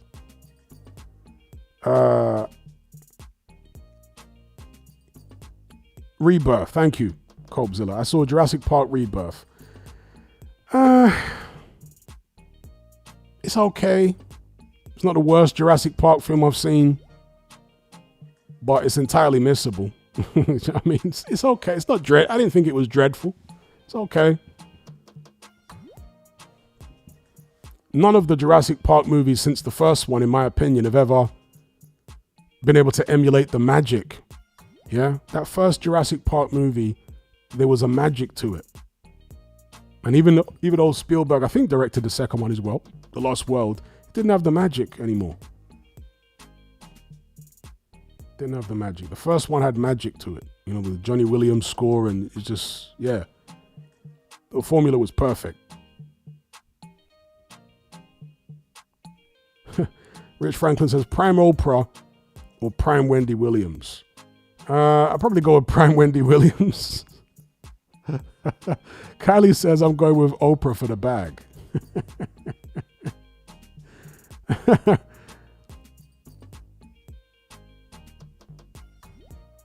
Yeah, I mean, it's between a rock and a hard place, right? Oprah and Wendy Williams.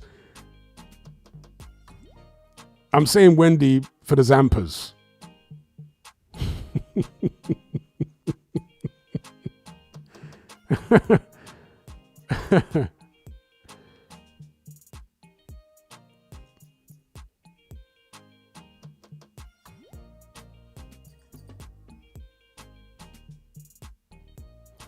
Jack says, do you buy into the rumors about Eddie Hearn and Sky Nicholson?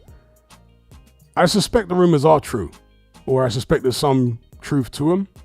And the thing that really pushed me to suspect that it's probably true is when De La Hoya came out and accused Eddie Hearn openly of messing around with one of his boxers. If it weren't true, and someone with De La Hoya's platform and status comes out and says something like that about your personal life, which could hurt your marriage, you're going to sue him. Do you know what I mean? If it's not true, you're definitely going to sue him. Like he's threatening to sue. Well, Eubank Jr. says he's already received legal letters from Eddie Hearn. So he would have sued De La Hoya, right? If it weren't true. But I haven't heard of anything like that. Any legal action being taken against De La Hoya. I've heard no retraction from De La Hoya. So that right there, I was like, boy. You know what I mean? Boy. Maybe it is true. That was a hilarious video, by the way. You know, when De La Hoya was talking about Eddie Hearn and Sky Nicholson, I was like, damn, De La Hoya's really going there? This guy's got no chill.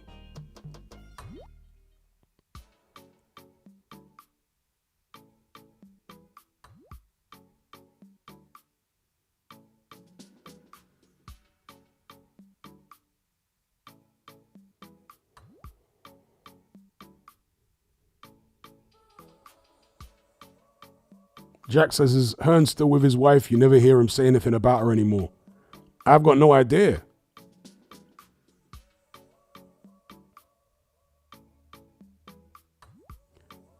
Gregor Scott says, have you ever played Undisputed on PS5? Surprisingly a decent game. I don't like boxing games. So no, I haven't played it. No interest in playing it. Didn't like Fight Night. Don't like boxing games. The only boxing games I like were the ones back in the 90s. On the Mega Drive or the Genesis, as they call it in other regions. There's a few boxing games there that I liked. And then actually there was one on the PS2 called Mike Tyson Boxing, which I liked. But other than that, I don't like boxing games.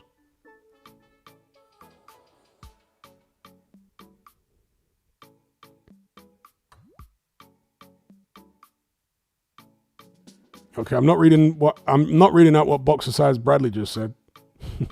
I'm definitely not reading that out.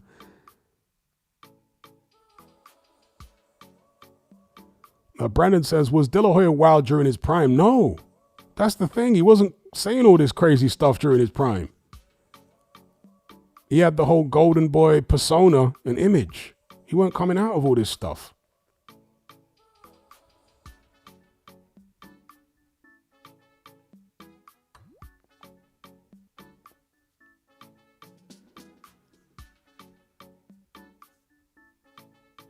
D-Man says, is it all the drugs? Well, I think he's always been this way, right? But he doesn't care about his mask slipping anymore.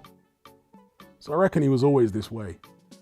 Like even as a young man, I think he was always like this. Exactly as Stryker said, what you're seeing now is the real De La Hoya. It's the man he always was. Indeed, as Danny said, he was playing dress up, you know, he's putting a mask on because they sold him as the golden boy, you know, Olympic gold medalist in 92 and all that. Was it 92? Yeah, I think it was 92.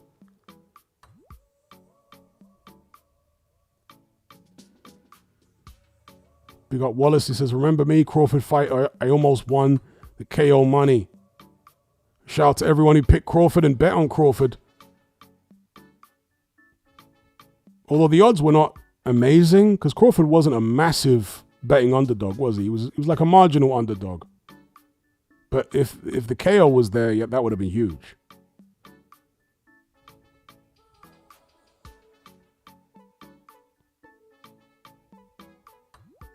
Big up Devon. Says, who do you think would have won at their best at 160, Canelo or Andrade? I'm going to say Canelo. I'm going to say Canelo, yeah. Because Canelo's more tried and tested. Andrade was talented at his best, but who did he beat? Do you know what I mean? So I'd have to go with Canelo.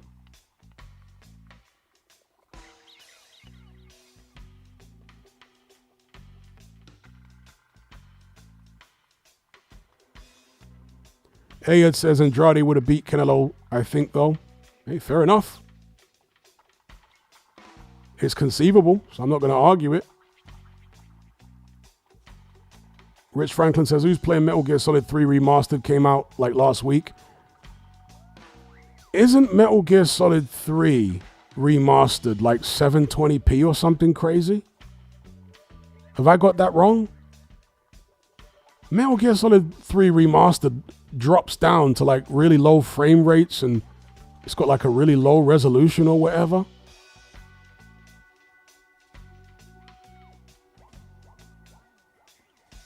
That's what I heard.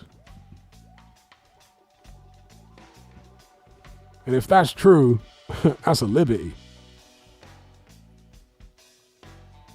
A game that old needs to be locked at 4K 60.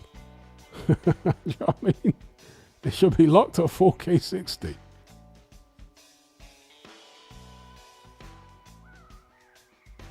Maybe they've patched it. Striker says, I'm not noticing it. It looks amazing. Maybe they patched it. Hopefully they did. Big up George the Last Patriot. He says, old man fight Tommy Hearns versus B-Hop at 175. That's a real good fight.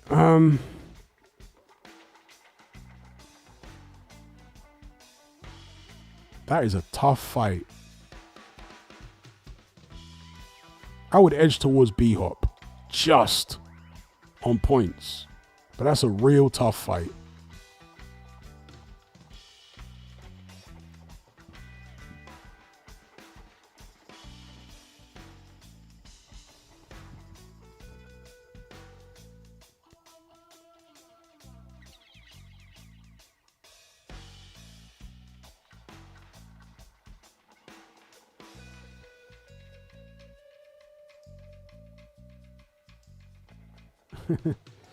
Crazy Picnic says, who's Andrade beat? No Diddy.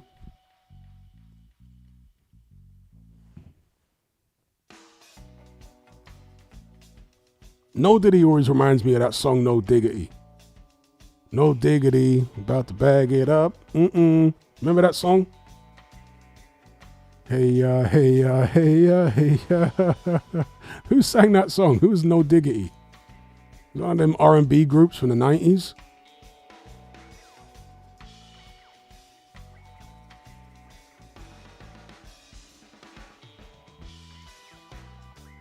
Blackstreet. Okay, it was Blackstreet. No Diggity. About to bag it up. No Diggity. Din, din, din, din, din, din, din, din.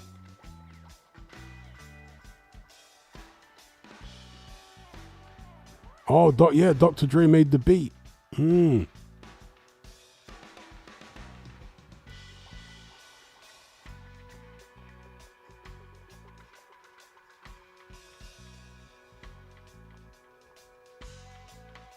Shout out to guys for the super chat. Then Billy from last weekend versus Triple G from Brock fight. Triple G. Triple G all day. I think Triple G probably stops him, Billy, personally. You know, when Billy's bigger, no, I think Triple G. The accuracy of his shots and I got Triple G. How about you though?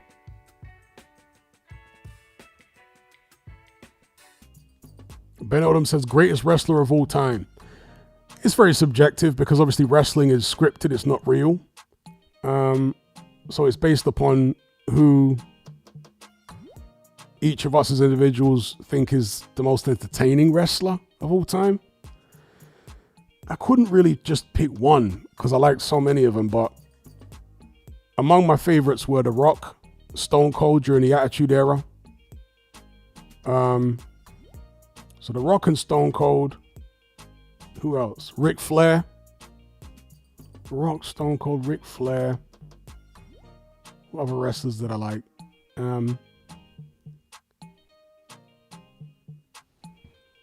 Vince McMahon. He was, I think, probably the best heel. Was Vince McMahon himself. A fantastic heel. Somebody says Hornswoggle. Well, that's the dwarf, right?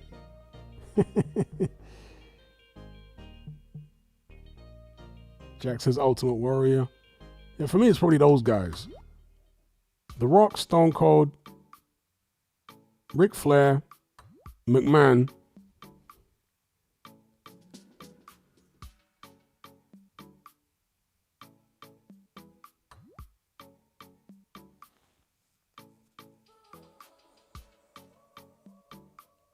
The Undertaker was cool. I wouldn't say he was one of my favorites. Again, Hulk Hogan was cool, but I wouldn't say he was one of my favorites either. But he was cool.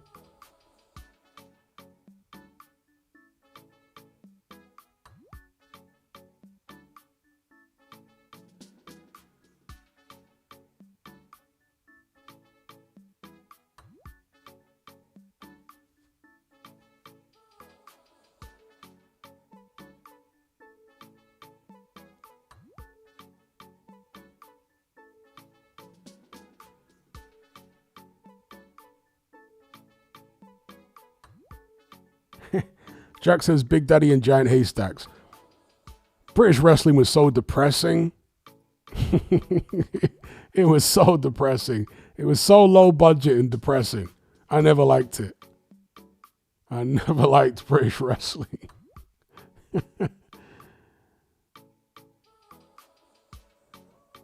I swear Jeff Capes, who was an actual strongman, was involved in British wrestling at one point, wasn't he? Jeff Capes?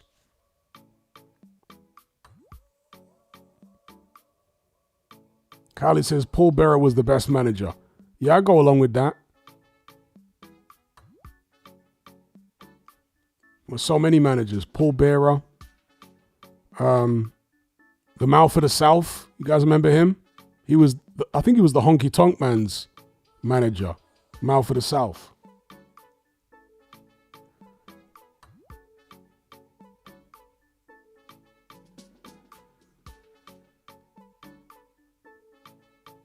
Yeah, Jimmy Hart.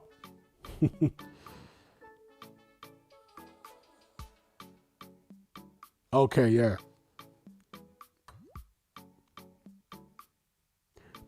Who's the Tribal Chiefs manager? Because at first, yeah, Paul Heyman. There you go. At first, I thought Paul Heyman was Paul Bearer without makeup when I first saw him. I was like, is that Paul Bearer? Because, I hadn't watched wrestling for years and years and years. And then I saw, like, what's Tribal Chief's name? He calls himself Tribal Chief, but what's his actual wrestling name? The Tribal Chief is the pseudonym thing.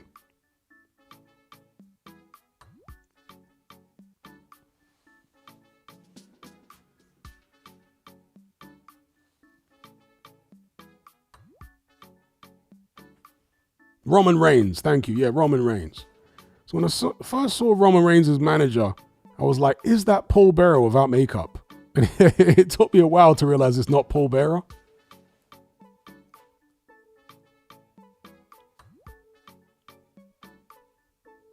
Rich Franklin said, no, Paul Bearer died.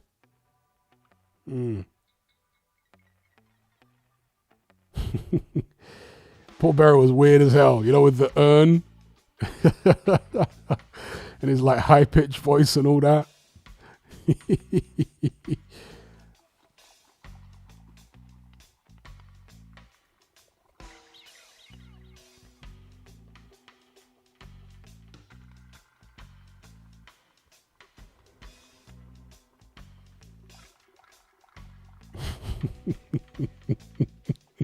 I need to have some wrestling gifts next time. Somebody please remind me. Put a load of wrestling gifts together. That's fun stuff to look at.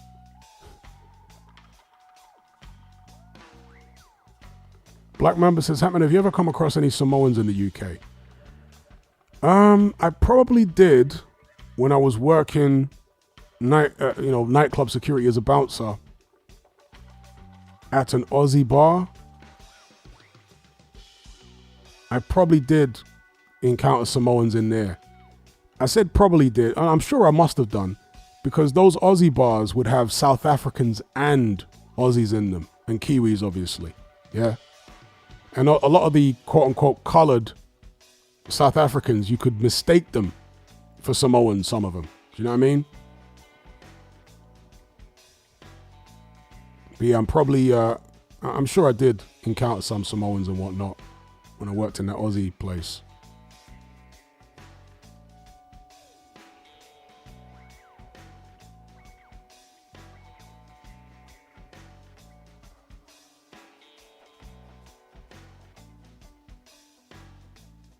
And Marley says, WWE never appealed to me. Fake violence seems silly to me. Do you not like movies? Movies, fake violence as well. Everything fake in movies.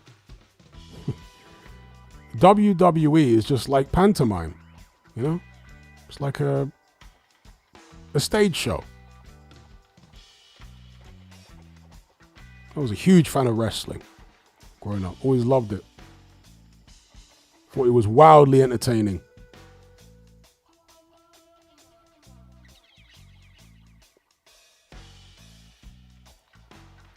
Striker says it's theatre silly.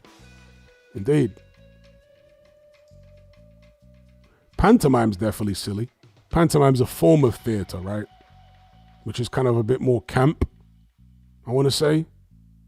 Pantomime.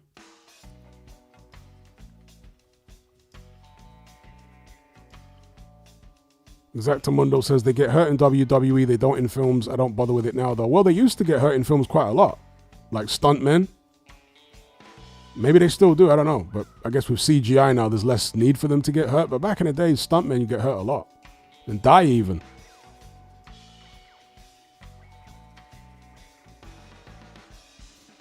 Fight News says, I love wrestling growing up. Yeah, me too.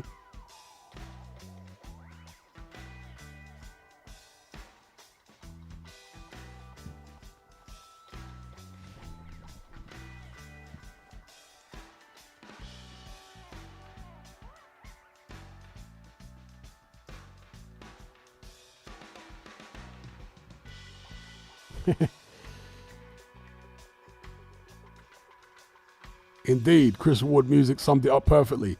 It's theatre on steroids. Yeah, that's what wrestling is.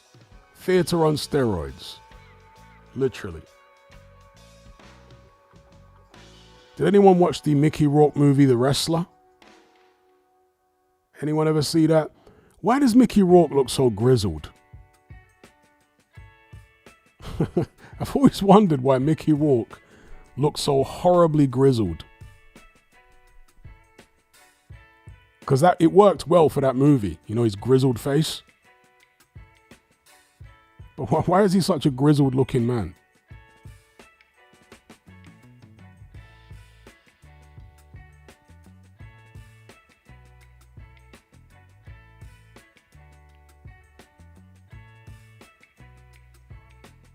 Yeah, Mickey's boxing matches were all fake. They were all total fake staged boxing matches, man. That Mickey Rourke had. Joke business.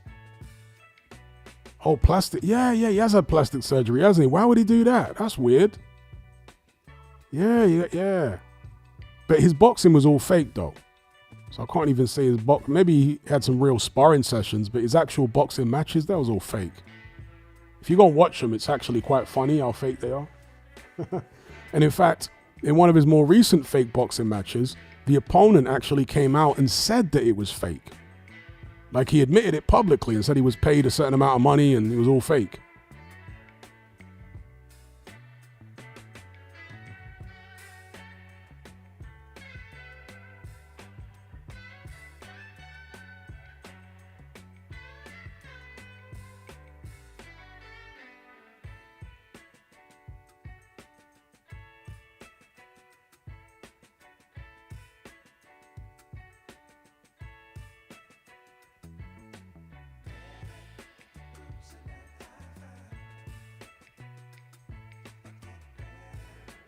All right, peeps, going to bring this one to an end. I'd like to shout out each and every one of you for joining the conversation. It's been a wild one.